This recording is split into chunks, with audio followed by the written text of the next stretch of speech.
Hi there. So, just continuing from the last video, how to get rid of the tightness.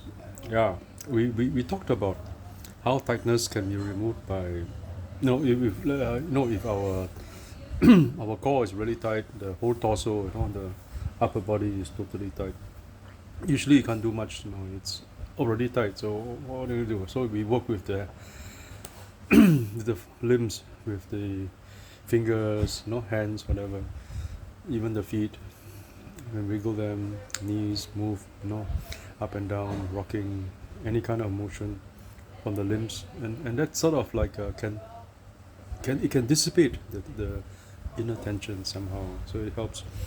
Now, so and if you just examine the type of motion that we have, usually if you look at the joints, there's a folding motion, a movement that the joint will fold or bend, and the joint can also rotate, like twist, yeah, twisting, and yeah, and this you can do with your hands, with legs maybe no twisting, but more like when you do the flutter kick, or yeah, some things are moving there, or if you just, I don't know, just do a slow jog, whatever. It's all working on the feet and a bit of the legs of course. So, um, getting rid of tension. Let's approach it from not from the point of the so much the muscles, but more like from the point of capillarization. Where the little blood vessels, the tiny ones, all over the flesh, all over the muscles.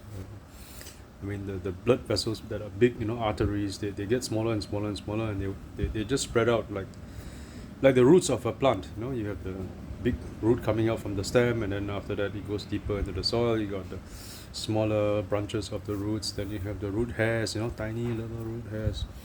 So we have those capillaries as well. The smaller, tiny blood vessels all over our body. So let's examine from that point of view. No, not from the bones, from the muscles. Let's look from this point of view. Okay, so if you want to release uh, tension, it's like squeezing water out of a wet piece of laundry. Let's say you just washed uh, your towel, or you just wash your something that you can wring, and that you can just twist and then squeeze the water out. Yeah. So if you think about it this way, yeah, how can you get water out of a wet towel that you just washed? Okay, if you are at the laundry,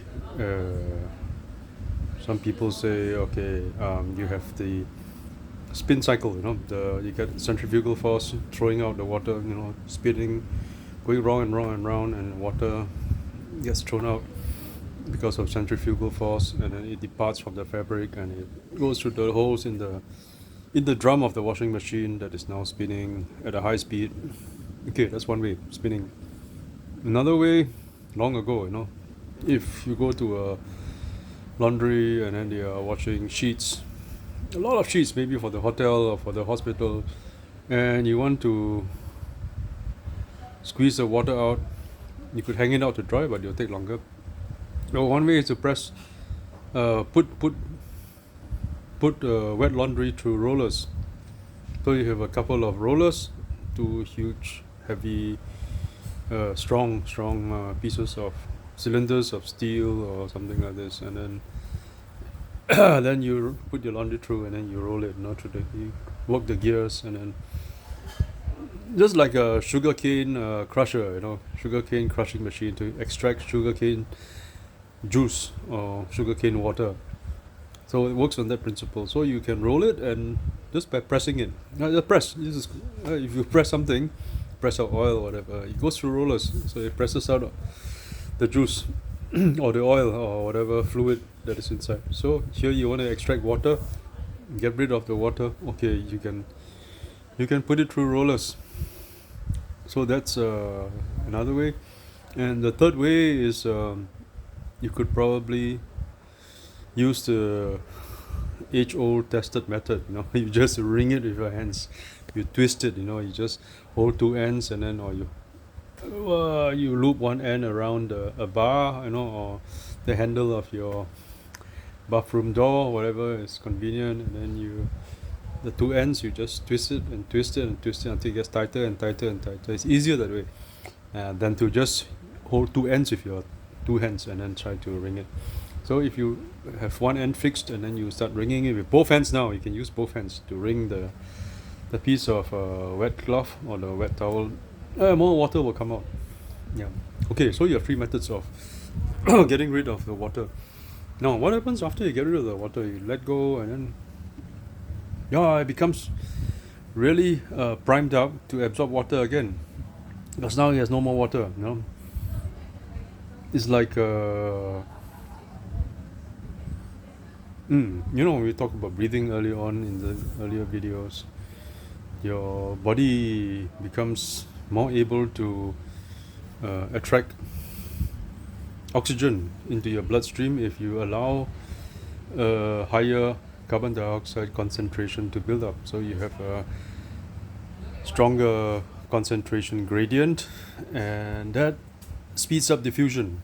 When you have something that is very concentrated, like concentrated red ink, you put it into water, into clear water, it spreads out very quickly, because the high concentration of the red ink allows it to diffuse rapidly, through the clear water. But if you put a very dilute drop of red ink into clear water, it diffuses a little bit more slowly because the concentration gradient is not there. So for gases exchange in the lungs, if you are trying to absorb a lot of oxygen, it pays dividends to hold your breath a little bit or dwell a little bit, stop breathing a little bit at the apex or the zenith of the breathing cycle, and at the trough or at the nadir of the breathing cycle at the bottom. So you then prolong the breathing cycle.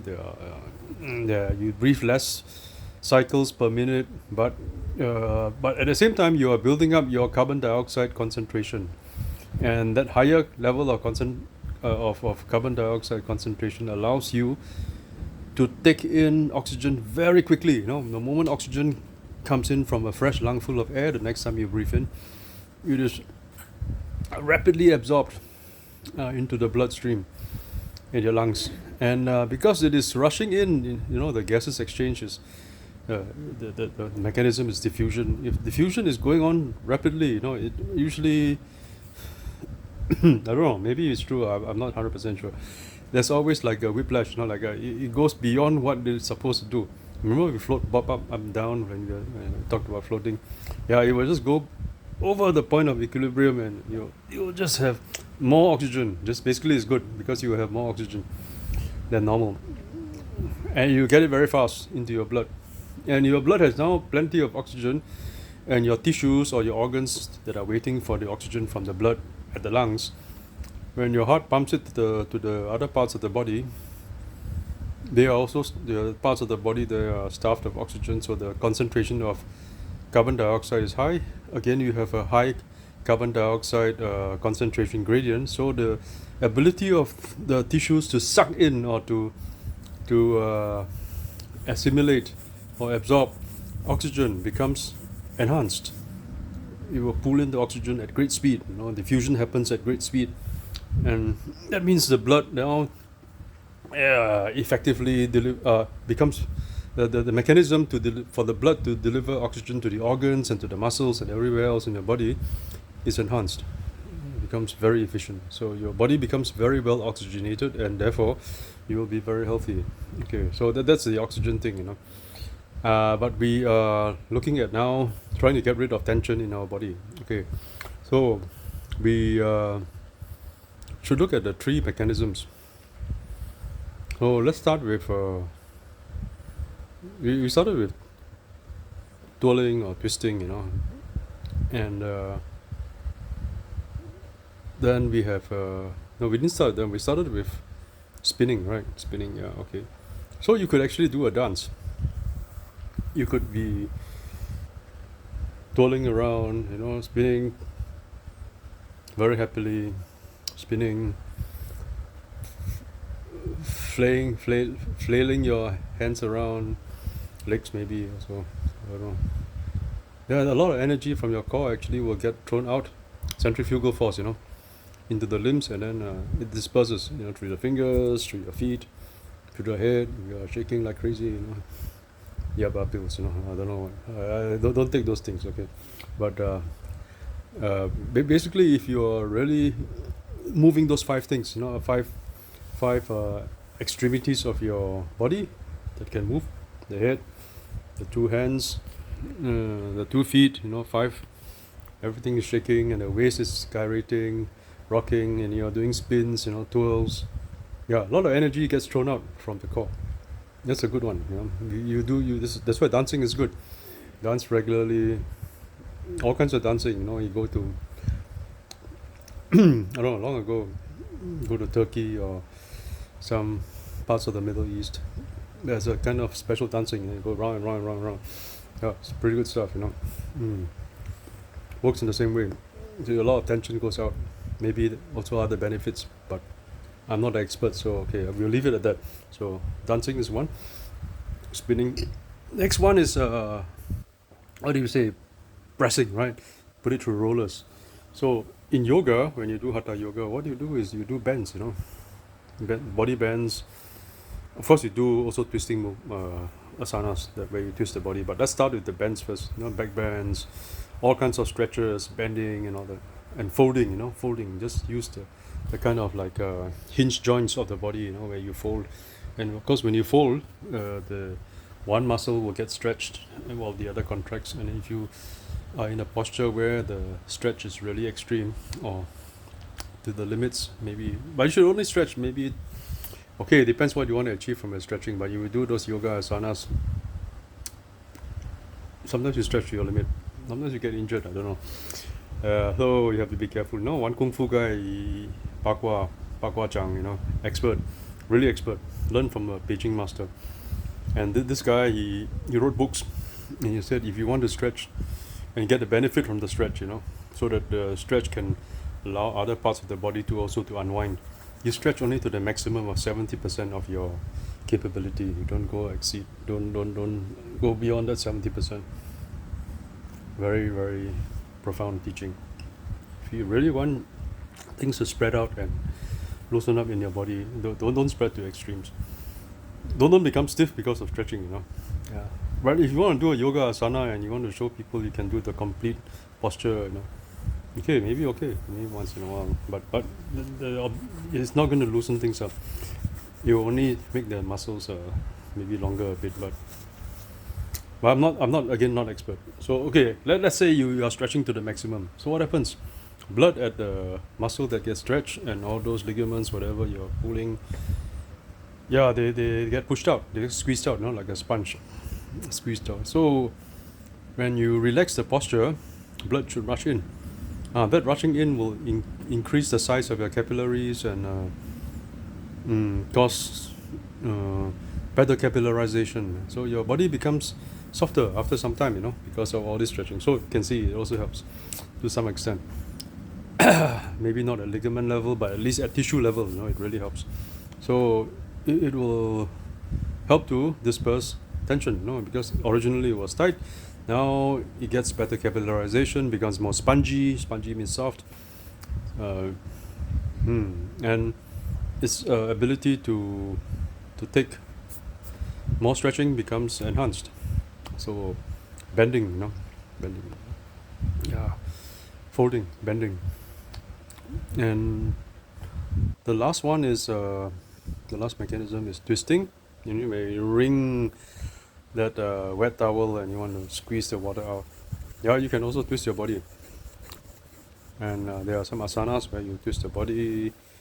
But on water, where you don't have a solid grip on land, you're floating, you can also twist your body. You can use certain principles. Same principle as when you pull a book, you put something on top of a book, and then you pull the book away, and then the thing just drops on the table. It doesn't follow the book. You pull it away fast enough, it just drops down to the table. So you could also get yourself in dynamic state of balance, or give yourself some inertia, and then some parts of the body that have inertia, other part of the body is moving. You will create that kind of twisting. For example, if let's say you float on your back, put your hands here, or two hands on the and you're quite stable here. What you could do with your feet is you could actually start to rotate your feet. Where are my feet? You could rotate them. Yeah. You could rotate them, and you could rotate not only your feet but the whole trunk. The feet starts the twisting motion, and then the trunk, the hips follow, and then just like when you swim freestyle, you the hips rotate, the shoulders also rotate to some extent. I mean, not to the extent where you look up in the sky, you just want to get a breath of air, but the shoulder blades will rotate, the hips will rotate. This rotation is very important. It's called it's like a corkscrew. So if you swim freestyle without a corkscrew, your pull is very weak, because the pull is coming also when you are turning your hips. When you turn the hips, you get the power. Like Tai Chi, they say, power comes from the hips. Yeah, same principle. So the whole body is integrated. It's working as a whole unit, and not just individual compartments. Hand compartment, hip compartment. No, it's all connected. So if your core is connected, you can use your core, your hips, to create power in your hands. And the way to get the power is just to turn, twist. When you twist, amazing torque is generated, and then that can be transferred to the pulling action of the hands to create more power in your freestyle stroke, hand stroke. Okay, so all these three mechanisms, they squeeze blood out of the tissues, and when you or promote blood flow and capillarization, so it will just soften the body. Very good. So that's it for this video. Thanks very much for listening.